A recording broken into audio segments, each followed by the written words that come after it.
नमस्कार दोस्तों, दिन भर की बड़ी खबरों में आपका स्वागत है। आज की सबसे बड़ी खबरों में हम देखेंगे हरियाणा में 12 जुलाई तक बढ़ा लॉकडाउन, सरकार ने जारी किए नए दिशा निर्देश। जी हां दोस्तों, देश में कोरोना वायरस की दूसरी लहर अब थमने का नाम ले रही है। पिछले कई दिनों से देश में कोरोना के दैनिक मामले 50,000 से कम दर्ज किए जा रहे हैं। 21 जून से देश में वैक्सीनेशन अभियान को तेजी मिल गई है, जिसके बाद से अब तक देश में 34 करोड़ से ज्यादा लोगों को कोरोना की वैक्सीन लग चुकी है। देश में कोरोना वायरस के दैनिक मामलों में उतार चढ़ाव जारी है। पिछले 24 घंटों में देश में कोरोना वायरस के 43,000 से ज्यादा मामले सामने आए और 955 मरीजों की मौत हो गई है। दिल्ली के मुख्यमंत्री अरविंद केजरीवाल ने ट्वीट कर प्रधानमंत्री से अपील की है कि इस बार डॉक्टरों को भारत रत्न मिलना चाहिए। और वहीं हरियाणा सरकार ने कुछ ढील के साथ लॉकडाउन को 12 जुलाई तक बढ़ाने का फैसला लिया है। इसके लिए नए दिशा निर्देश जारी कर दिए गए हैं। और आज की दूसरी बड़ी खबर में हम देखेंगे 30 रुपए की दवा पर रेमडेसिविर के स्टिकर चिपका कर कमाए 5 करोड़ रुपए, मास्टरमाइंड समेत 4 गिरफ्तार। जी हां दोस्तों, कोरोना की दूसरी लहर के दौरान एंटीबायोटिक्स की शीशी पर रेमडेसिविर का स्टिकर चिपकाकर 5 करोड़ कमाने वाले मुख्य आरोपी मुजफ्फरनगर निवासी मोहम्मद साहबार को पानीपत की CIA 3 ने गिरफ्तार किया है। मोहम्मद साहबार के साथ 3 अन्य को भी गिरफ्तार कर लिया गया है।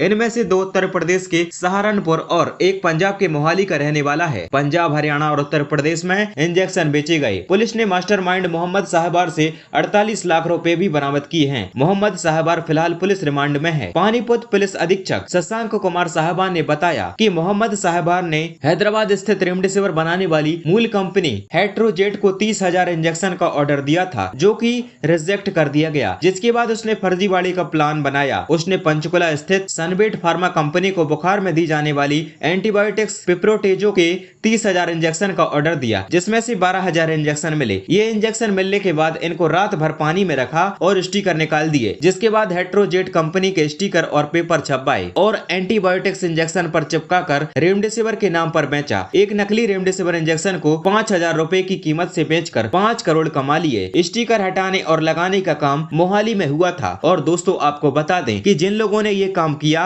है उन्हें गिरफ्तार कर लिया गया है। और आज की तीसरी बड़ी खबर में हम देखेंगे कोरोना की तीसरी लहर होगी कितनी खतरनाक, एक्सपर्ट ने जताया ये अनुमान। जी हाँ दोस्तों, कोरोना महामारी मॉडलिंग से संबंधित एक सरकारी समिति के एक वैज्ञानिक ने कहा है कि अगर कोरोना प्रोटोकॉल यानी कोरोना गाइडलाइन का सही से पालन नहीं किया जाता है तो कोरोना वायरस की तीसरी लहर अक्टूबर-नवंबर के बीच चरम पर पहुंच सकती है। हालांकि इस दौरान दूसरी लहर के सामने आए दैनिक मामलों के आधे केस देखने को मिल सकते हैं। सूत्र मॉडल या कोरोना के गणितीय अनुमान पर काम कर रहे मनिंद्र अग्रवाल ने कहा, अगर वायरस का नया स्ट्रेन पैदा हुआ तो ऐसी स्थिति में तीसरी लहर और तेजी से फैल सकती है। विज्ञान और प्रौद्योगिकी विभाग ने पिछले साल गणितीय मॉडल का उपयोग कर कोरोना वायरस संक्रमण के मामलों में वृद्धि का पूर्वानुमान लगाने के लिए समिति का गठन किया था। और आज की चौथी बड़ी खबर में हम देखेंगे बीजेपी ने उत्तर प्रदेश में फहराया परचम, 75 में से 65 सीटें जीती। जी हां दोस्तों, उत्तर प्रदेश में संपन्न हुए जिला पंचायत अध्यक्षों के चुनाव में बीजेपी ने बड़ी कामयाबी हासिल की है। बीजेपी ने राज्य में बाकी दलों का सुपड़ा साफ करते हुए 75 में से 65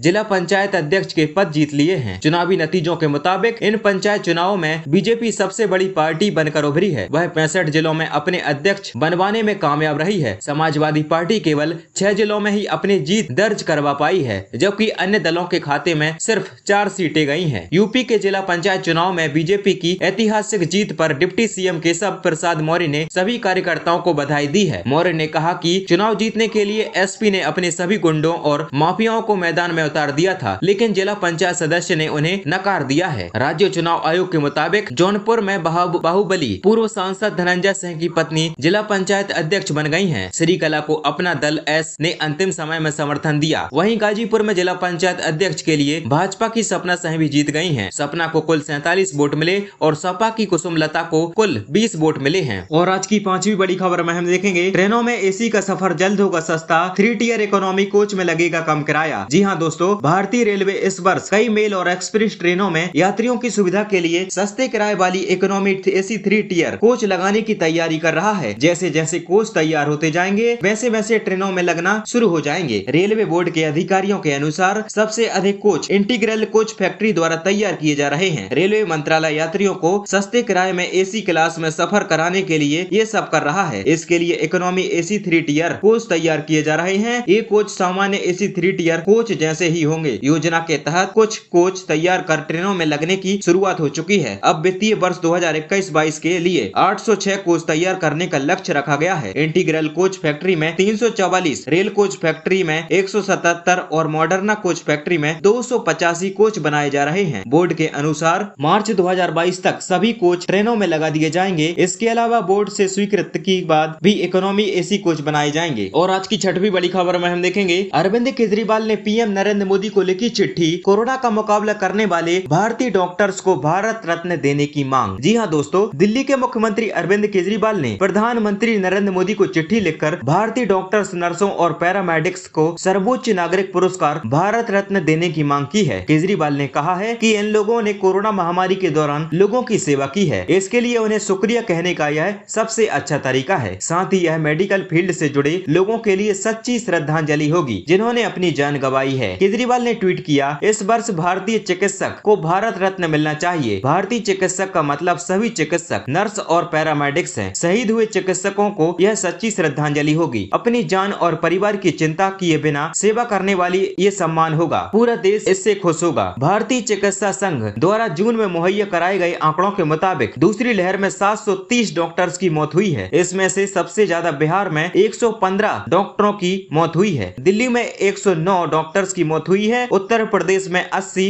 पश्चिम बंगाल में 62, राजस्थान में 43, झारखंड में 40, आंध्र प्रदेश में 40 डॉक्टर्स ने कोरोना महामारी के कारण जान गंवाई है। आईएमए के मुताबिक देश में कोरोना महामारी की पहली लहर के दौरान 748 डॉक्टर्स की मौत हुई थी। और आज की 7वीं बड़ी खबर में हम देखेंगे यात्रा न करने पर अपने परिजनों के नाम ट्रांसफर करा सकते हैं टिकट, जाने क्या करना होगा। जी हाँ दोस्तों, देश में यात्रा करने के लिए भारतीय रेलवे सबसे ज्यादा आरामदायक और सुविधाजनक माध्यम है, लेकिन इसकी कई सुविधाओं के बारे में आम जनता को नहीं पता होता है। आपने कभी ट्रेन का टिकट बुक कराया होगा, लेकिन किसी कारण बस आप यात्रा नहीं कर पाए होंगे। ये स्थिति कई बार आम जनता की ओर से महसूस की गई है। अगर यात्रा से ठीक पहले किसी के सामने ऐसी समस्या आ जाती है तो आमतौर पर वह टिकट कैंसिल कराकर किसी अन्य परिजन के नाम से नई टिकट बुक करा सकते हैं। लेकिन इससे यह दिक्कत और आती है कि नई टिकट बुक कराने के लिए आपके परिजनों को कंफर्म टिकट नहीं मिल पाता है। ऐसी ही असुविधाओं से बचने के लिए भारतीय रेलवे अपने यात्रियों को एक शानदार सुविधा उपलब्ध कराता है। अगर आपके साथ ऐसा होता है कि भारतीय रेलवे के नियमों के मुताबिक आप अपने टिकट को